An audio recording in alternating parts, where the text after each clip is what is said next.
Info के नाज़रीन अस्सलाम वालेकुम। आज की वीडियो में आपको बताएंगे कि कैसे बाबरी मस्जिद के हवाले से मोदी की साजिशों को नाकाम बनाने के लिए कतर ने मोदी सरकार पर बिजलियां गिरा दी। सऊदी अरब के बाद कतर के ऐलान ने मोदी सरकार के हवारियों और आरएसएस के चीफ के होश उड़ा के रख दिए। भारतीय मुसलमान भी सड़कों पर निकल आए। मोदी सरकार ने अंदरूनी तौर पर एक और महाज मुसलमानों के खिलाफ राम मंदिर की तामीर से पहले खोल दिया। राम मंदिर की तामीर का मामला खटाई में पड़ने का खदशा मोदी के लिए खौफ बन गया। कतर ने मोदी को चारों शाने चित करने के लिए बड़ा मंसूबा बना लिया। कतर की जानिब से भारतीय मुसलमानों की आवाज बनने पर भारत में मुस्लिम बरादरी की बाबरी मस्जिद के हवाले से एक बार फिर उम्मीदें जाग गईं। वीडियो में आपको ये भी बताएंगे कि आज कैसे असदुद्दीन अवैसी ने एक बार फिर मोदी सरकार की इंतहा पसंदाना पॉलिसियों और नए बनाए जाने वाले खुफिया मंसूबों को पूरी दुनिया के सामने बेनकाब कर दिया। मोदी के हवारियों ने असदुद्दीन अवैसी के खिलाफ कौन सा खुफिया मंसूबा बना लिया है। वीडियो में आगे बढ़ने से पहले नए आने वाले दोस्तों से गुजारिश है कि चैनल को सब्सक्राइब कर लें और घंटी के निशान को जरूर दबाएं। वीडियो को व्हाट्सएप ग्रुप्स और फेसबुक पर भी जरूर शेयर कर दें।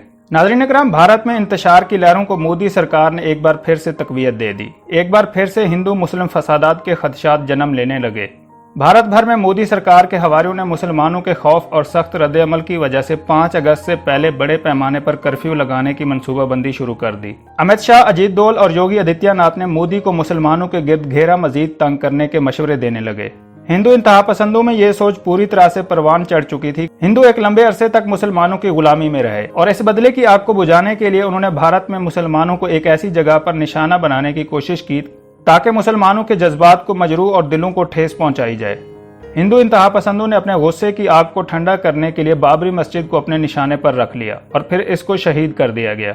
अपनी इस घिनौनी हरकत को सही साबित करने के लिए राम मंदिर के झूठे प्रोपेगेंडे को परवान चढ़ाने की भरपूर कोशिश की गई। अयोध्या में बाबरी मस्जिद की जगह पर राम मंदिर की तामीर का तनाजा कई बरसों से था और गुज़श्ता साल मोदी सरकार के दबाव में आने वाली भारतीय सुप्रीम कोर्ट ने अपने फैसले के जरिए राम मंदिर की तामीर के रास्ते को हमवार कर दिया।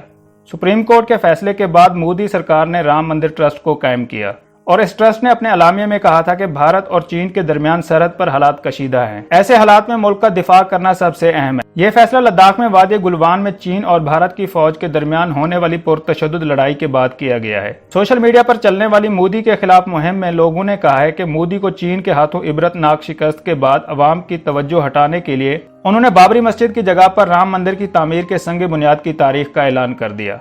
नाज़रीन इकराम, हिंदुत्व के एजेंडे को मुल्क में जबरदस्ती नाफिज करने के लिए मोदी सरकार ने बाबरी मस्जिद की जगह पर राम मंदिर की तामीर जल्द अज जल्द करने के फैसले से पूरे भारत में कोहराम बर्पा हो चुका है। भारत और दुनिया भर में अपने खतरनाक अज़ाइम की वजह से मशहूर तंजीम आरएसएस ने मोदी को इसलिए इक़्तिदार की कुर्सी पर बराजमान करवाया कि भारत में हिंदुत्व के एजेंडे को अमली जामा पहनाने के बाद भारत को मुकम्मल तौर पर एक हिंदू रियासत बना दिया जाए और मुल्क भर में मुसलमानों समेत दीगर अक़लियतों का सफाया कर दिया जाए। और अब इस मंसूबे की तकमील होने जा रही है। भारत के वजीर आजम अपने आकाओं को खुश करने के लिए इनके हमरा बाबरी मस्जिद की जगह पर 5 अगस्त को राम मंदिर की तामीर का संग बुनियाद रखेंगे।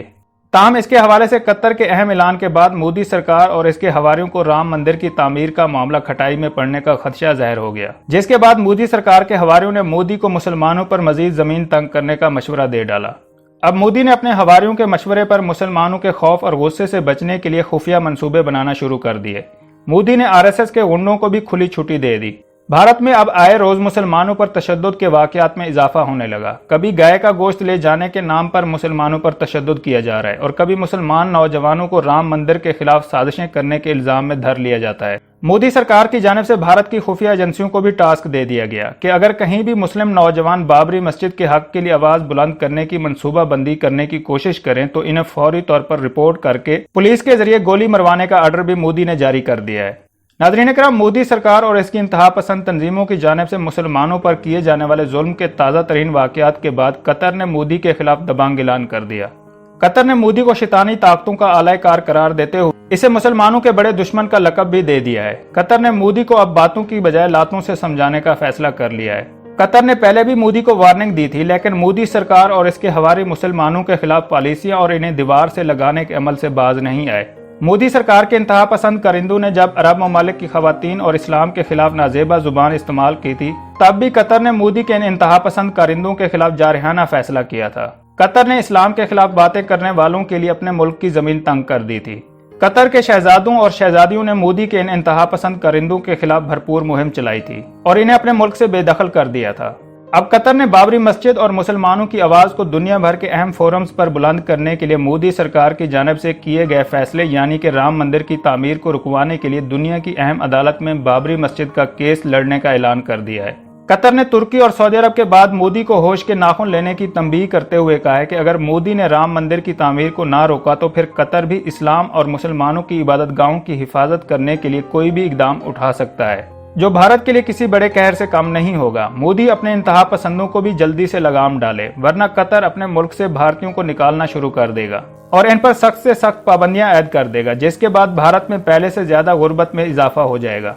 नाज़रीन इकराम, ह्यूमन राइट्स काउंसिल के डायरेक्टर और कुवैती वकील मुजीब अल शरीक्ता ने मोदी सरकार की जानिब से किए जाने वाले बाबरी मस्जिद के हवाले से फैसले के खिलाफ दबंग ऐलान कर दिया। उन्होंने कहा है कि भारत के मुसलमान अपने आप को अकेला ना समझें और मोदी की जालमाना पॉलिसियों के आगे मुसलमान अपने आप को कमजोर ना समझें। कतर मुसलमानों की हर वक्त मदद करने को मैदान में आने के लिए तैयार है। मुजीब अल शरीक्ता ने मोदी सरकार पर वाज़ेह किया कि मस्जिद अक्सा की तरह बाबरी मस्जिद भी दुनिया भर के मुसलमानों के लिए खास अहमियत रखती है।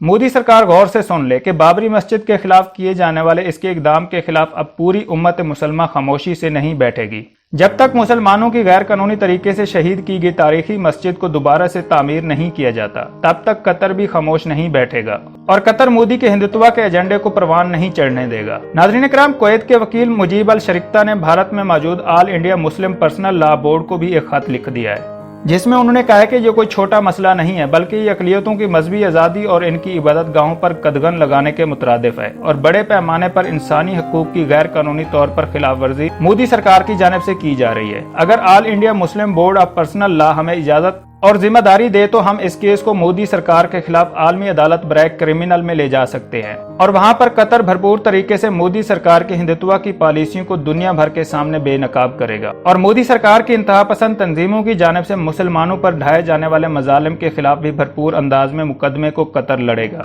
कतर अब भारतीय मुसलमानों की मजहबी आज़ादी के हवाले से मोदी सरकार की जानिब से बनाई जाने वाली पॉलिसियों पर किसी सूरत खामोश नहीं बैठेगा। मोदी सरकार को राम मंदिर की तामीर को हर सूरत में रोकना पड़ेगा और तारीखी बाबरी मस्जिद को दोबारा उसी जगह पर तामीर करना होगा।